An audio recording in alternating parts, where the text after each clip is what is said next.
In a small forgotten village, tucked between two hills and a winding river, there lived a boy named Chuka. His father, Mazi Okonkwo, was a stern and proud man, known for his iron fist and an even harder heart. He believed that discipline built men and that softness was a curse. Chuka, the only son of the house, felt the weight of his father's expectations pressing on his young shoulders like a boulder. One stormy evening, when the clouds grumbled like angry spirits and the rain came down in sheets, Mazi Okonkwo did something no father should do. He stood at the door, holding Chuka by the collar, and said, "You are no son of mine until you can feed yourself. Get out." With nothing but a torn bag and a heart full of sorrow, Chuka stepped out into the cold rain, barefoot, soaked and shivering.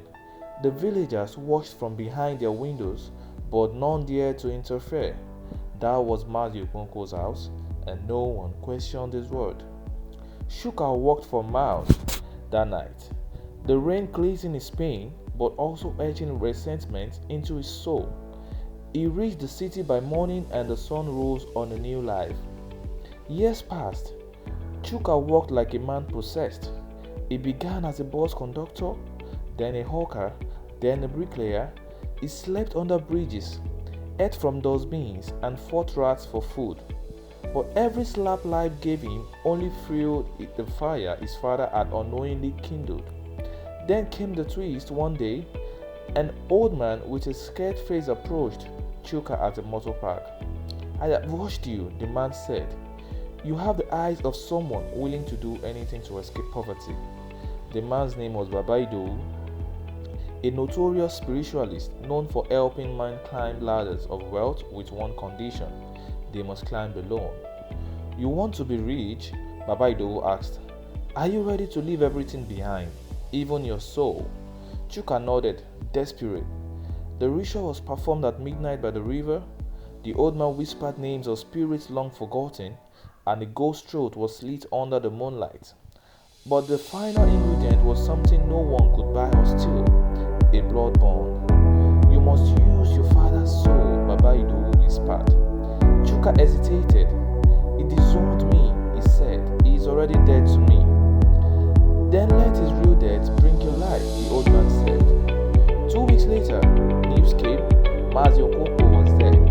Chuka never went for the burial. He didn't shed a tear. In the city, Chuka's life transformed overnight. He bought properties, imported cars, dined with governors, and even flew private jets. The same ends that once begged now held gold. But in his quiet time, when the lights were off and the laughter faded, he had heard distant thunder and remembered the rain. Years later, guilt, like a mosquito in the dark, began to bite at him.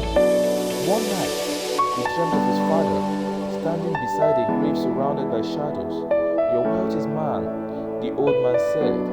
"You took from me. Come and finish what you started." Chuka awoke, drenched in sweat.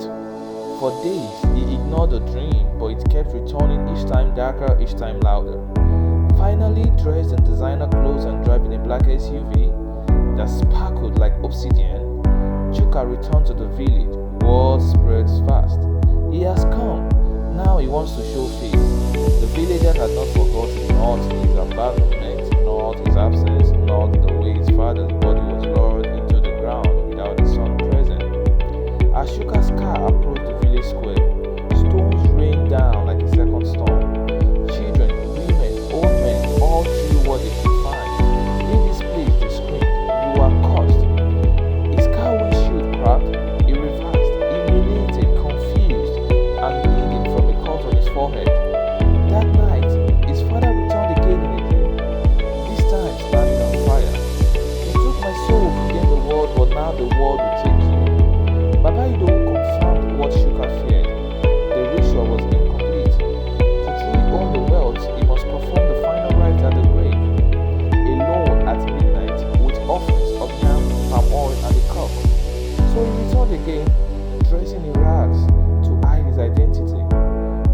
went at midnight to the unmarked grave behind the old church. He dug with his hands, sweat and tears mixing in the dirt. The cock struggled in his grip. He poured the oil, broke the yam, and slit the bear's throat, just like Babaido instructed. He chanted, he begged, he screamed, then silence, and from the grave came a whisper, "You have paid the price." The next morning, Chuka awoke not in his mansion, but on the streets, naked, raving, talking to the wind. He laughed, cried, sang hymns, and told anyone who would listen, "I used my father's soul for money. He came back, he took my mind." Videos of him went viral. The man who once owned a fleet of cars now chased pigeons at the park. The man who once held business conferences now held conversations with trees. Chuka's story spread, a warning to all those hungry for wealth without conscience. People whispered of his madness, his riches, and how the soul of Magic Kongo had claimed what was his. Some say they still see Chuka in the city under bridges again, repeating one line like a broken record. "The rain made me, but it washed me away too."